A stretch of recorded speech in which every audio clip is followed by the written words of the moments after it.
My dear friend, ever looked at the flickering votive candles in a church? You know, each one of those candles represents a broken heart. That's why a love for and a devotion to the Sacred Heart of Jesus can be such a powerful consolation and spiritual help for us. How often can pain turn our hearts into stone? You and I have perhaps been wounded in many ways. And the more that you open yourself up to being healed, the more you're going to discover how deep your wounds go. So let us ask ourselves, on this feast of the Sacred Heart of Jesus, let's make a heart checkup. Do I still have a heart? Do the matters of the heart still matter to me?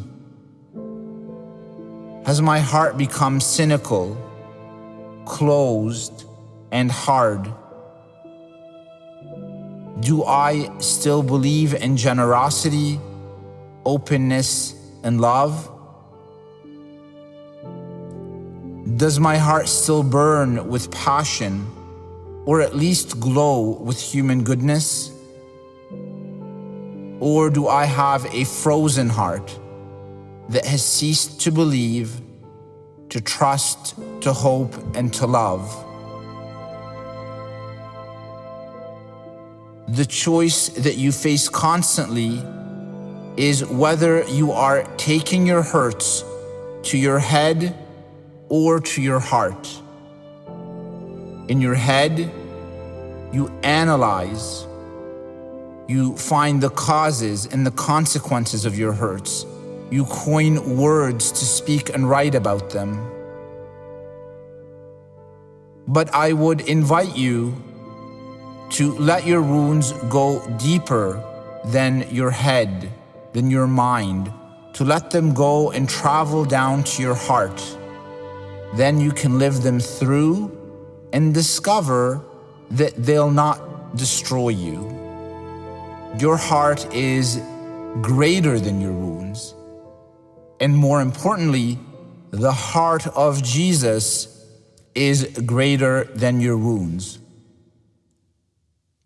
O most Sacred Heart of Jesus, repair our hearts, embrace our hearts, embrace everything, everyone in our hearts.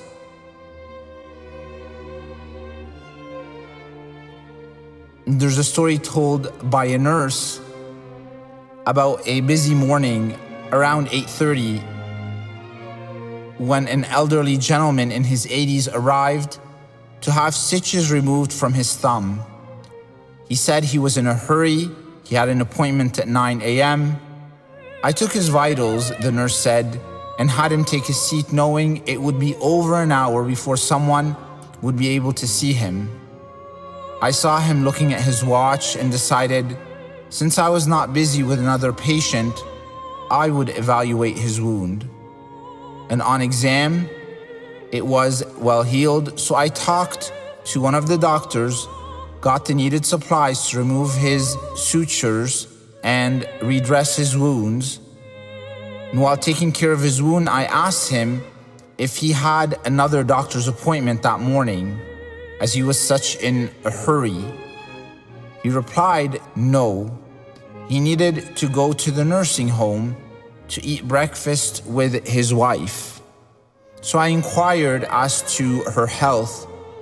He told me that she had been there for a while and that she was a victim of Alzheimer's disease.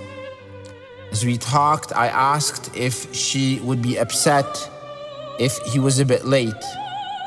He replied that she no longer knew who he was, that she had not recognized him in 5 years now. And I was surprised and asked him, and you still go every morning, even though she doesn't know who you are? He smiled as he patted my head and said, she doesn't know me, but I still know who she is.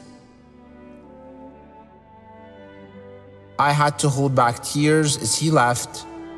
I had goosebumps on my arm and thought, this is the kind of love I want in my life. True love is not so much physical or romantic. True love is the acceptance of all that is, all that has been, will be, and will not be. And this is the love of so many husbands and fathers whom we wish a happy Father's Day. And this is how Jesus loves us. He visits us even though we don't recognize him anymore.